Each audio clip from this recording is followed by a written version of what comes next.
Welcome to Neeti Katha Kids.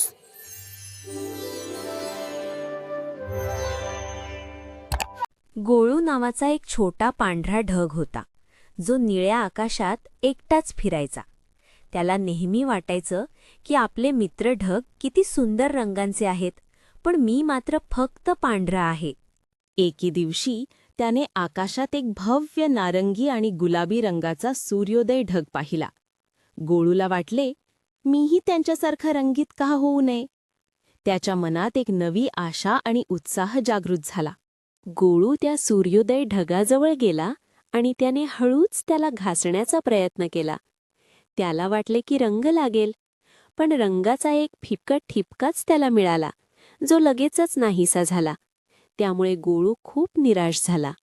त्यानंतर गोळूने पावसाळी इंद्रधनुष्याजवळ जाऊन रंग शोषण्याचा प्रयत्न केला, पण त्याला रंग मिळाला नाही.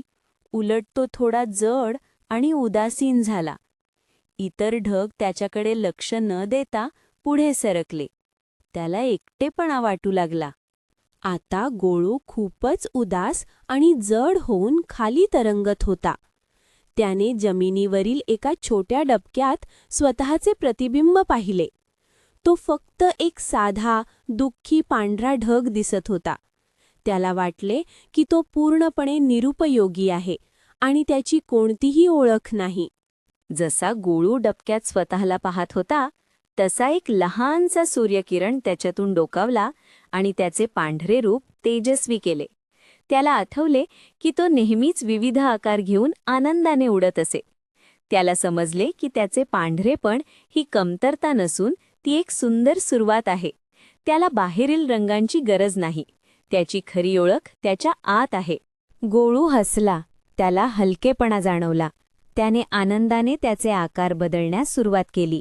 कधी तो ससा बनला, कधी जहाज, तर कधी हसरा चेहरा. त्याचे पांढरे रूप अजूनही सुंदर दिसत होते.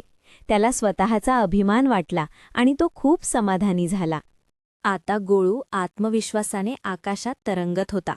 त्याला माहीत होते की तो जसा आहे तसाच तो अद्वितीय आणि सुंदर आहे. इतर ढग त्याच्या सर्जनशीलतेला दाद देत होते. त्याला आता रंगांची गरज नव्हती. त्याची ओळख त्याने स्वतःच निर्माण केली होती. ओळख स्वतःच निर्माण होते.